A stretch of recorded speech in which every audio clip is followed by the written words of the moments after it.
Everyone loves water, right?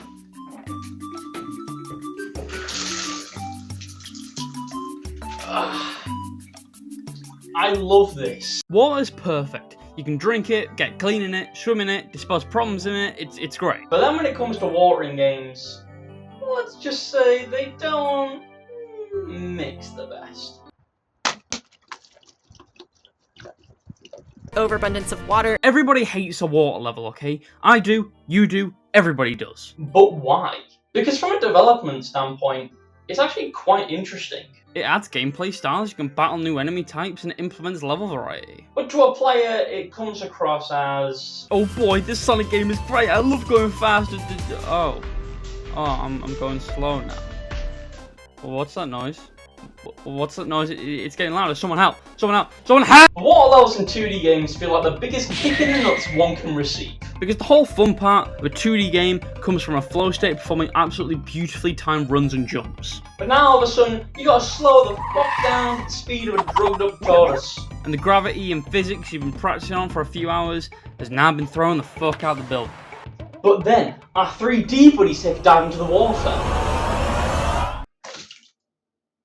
And they fuck it up even worse. Now I know I just said 2D water levels are a massive bowl of dog shit, but I would rather play every 2D water level than have to play a singular 3D one. You see, with 2D, you got 4 directions. Up, down, left, right. Simple. But now with 3D, you have every single fucking direction known to mankind. So now you've not only got to deal with all the new movement options, but you've also got to deal with the fact that you're going so fucking slow. Another reason why 3D water levels can fucking drown themselves is because of the shitty ass camera. In 2D games, you've got a nice fixed camera that follows you as you move. So while the movement and physics are completely fucked, you at least can see Mario. But in Mario 64, nah.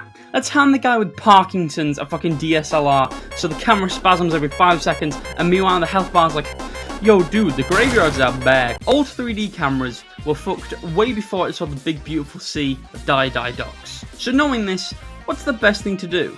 Just chuck them in the fucking ocean, it'll be fine. But on the other hand, do you even want to be able to see a water level? Because they're the most boring looking levels in all of existence. You'll have some levels with some absolutely beautiful aesthetics, but then in water levels, you just need a bit of water and a few rocks. And you know I briefly touched on the health bar? Why is the one thing developers love to keep realistic about swimming the mortality and not the fun part? Like Mario Galaxy features a big turtle man pulling your girlfriend's castle from the ground, you going around new planets and galaxies, you can literally breathe in space, but I'll be damned if that fat Italian breathes underwater. You know when you go to the swimming pool and you get a coloured wristband and randomly while you're having fun, you'll just hear over the speakers, "Everyone in a yellow armband, please get the fuck out, thank you." Well, that's exactly how the health bar feels. And I'm not just complaining about this added difficulty, because a health bar's never made anything more difficult to me.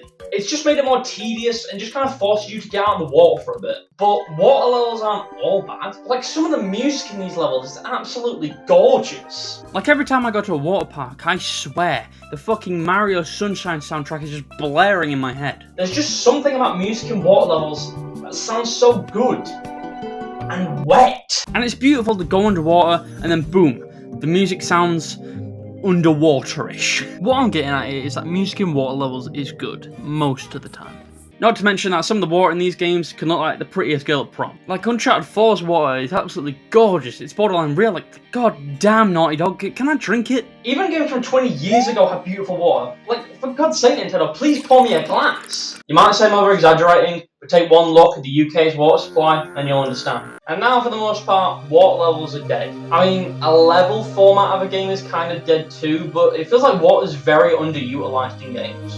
Now games either have very short water segments, or you just ride a sea creature, or you turn into a fish, or you wear some sort of outfit that turns you into a motherfucking dolphin. Like you know it's getting bad when a game where you can turn into a squid kills you when you jump in the water, or when a game's best water level isn't even the one where you get in the water, but the one where you fly the fuck away from it. And it's such a shame that it's underutilized, because it finally feels like developers have finally figured out how to make water feel good, but they're too scared to use it, so all the kids with epilepsy are probably dying in the TMNT water level. So if there's any wannabe developers out there who want to make water level, all I've got to say is, go all in on that. I get water levels are usually small parts of games, but a good one stands out like a sore thumb, in a good way. But a bad one stands out like a sore thumb, bad way. Swimming is fun as hell, so all I ask is you make a game reflect how fun it is in real life. Make the camera and controls better. Let me move faster. Make your voices heard. I preach, make water levels great again. Anyway, thank you so much for watching a video about water levels from a guy who unironically cannot say the word water, and I'll see you all in the next video when I go on a 30-minute rant about grass levels. Fuck you!